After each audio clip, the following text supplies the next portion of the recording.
Japan में पिछले 30 साल में चोरी नहीं हुई, कत्ल नहीं हुआ, कोई भूखा नहीं सोता, जल्जले के वक्त कैंपों में सब कुछ रख दिया जाता है, कोई एक छटाक ज़रूरत से ज़्यादा नहीं लेता। दयानतदारी में दुनिया में पहले नंबर पर हैं। सड़क पर 1 करोड़ फेंक दें, कोई नहीं उठाता।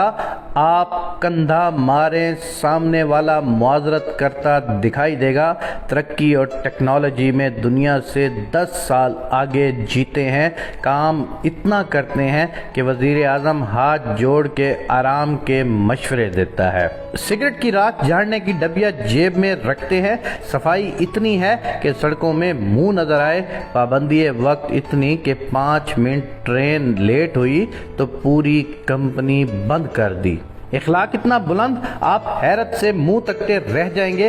इखलास, मेहमान नवाजी और सकाफत, कमाल, मोहब्बत, वफा इतनी कि जापानी बीवी पूजा करने लग जाए और आपको इतना खिलाए कि मोटे होने का खौफ तारी हो जाए। चावल की फसल मरगूब ग़िज़ा, एक दफ़ा कहत पड़ा तो 30 साल का ऐसा ज़ख़ीरा कर लिया कि दुनिया से चावल नायाब हो गए, लेकिन वहाँ से ख़त्म ना हुए।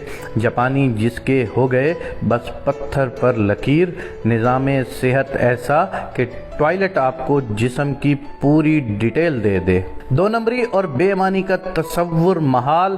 और अब आते हैं कि जिस मुल्क में लाखों लोग तबलीगी इज्तिमात में जाते हों, जहां लाखों लोग दावत दीन के लिए सफ़र करते हों, जहां से लाखों लोग बैतुल्ला, उम्रा और हज के लिए जाते हों, मिलादुन नबी के मौके पर हर शहर में जुलूसों में लाखों लोग शामिल हों, जिस मुल्क में हर रात लाखों महफिल मिलाद और दरसे कुरान होते हों, जिस मुल्क में यौम आशूरा वाले दिन लाखों लोग गमे हुसैन में अज़ादारी करते हों, जिस मुल्क में ईद और जुमे के बड़े बड़े इज्तिमात होते हों, जिस मुल्क में तस्बीहात पढ़ने वाले लाखों में और दरूद और सलाम की तादाद अरबों में हो, वो मुल्क ईमानदारी में दुनिया में 160वें नंबर पर है और काफिरों का जापान दयानतदारी में नंबर 1 मुल्क करार पाए, तो सवाल तो उठेगा कि हम किसको धोखा दे रहे हैं। हम खुद को धोखा दे रहे हैं या अपने खुदा को धोखा दे रहे हैं, क्योंकि हम दुनिया को तो धोखा नहीं दे रहे। दुनिया तो सारी हमसे आगे जा रही है, दुनिया तो हर काम में आगे है। हम किसको धोखा दे रहे हैं? जब हमें ये सारी बातें सुनने के बाद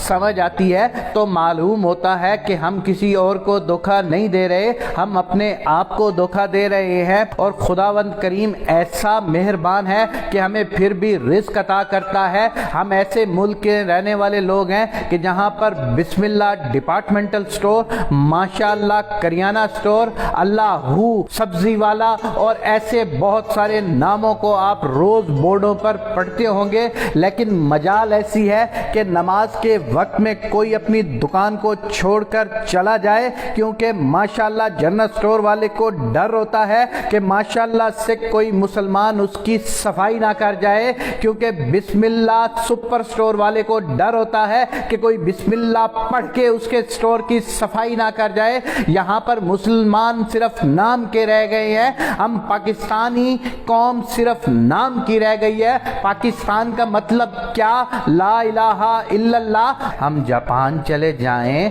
तो जिन लोगों को हम काफिर कहते हैं, उन्होंने कुरान मजीद में से तमाम चीज़ें ले ली जो हमारी मिरास थी, और हमने तमाम उल्टी चीज़ें उठा ली जो किसी वक्त काफरों की मिरास थी। जिंदा दरगोर आज भी हम लड़कियों को कर देते हैं। आज भी किसी के घर में कोई लड़की पैदा हो जाए तो उसको फ़ोन करके ये कहा जाता है कि फ़िक्र नहीं करनी, इंशाअल्लाह अल्लाह तुम्हें बेटा भी अता करेगा।